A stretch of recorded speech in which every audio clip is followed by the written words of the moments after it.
Number है वो पर्चियां काटी गई और तकरीबन 200 के करीब जो मरीजों के ऑपरेशन किया गया। इस हवाले से चौधरी मुनीर गुजर के भाई हमारे साथ मौजूद हैं।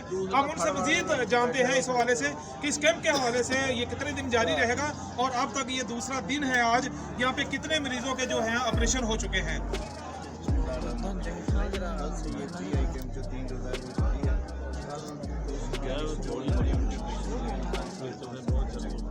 आज सुबह से मैं देख रहा हूँ तकरीबन 500 बंदे चेक हो गया और अब तक 110 ऑपरेशन हो चुके हैं। हमारा टारगेट है इंशाल्लाह हम शाम तक इसको 250 तक लेके जाएंगे। जल्दी हम फाउंडेशन के साथ साथ हमारे साथ सोसाइटी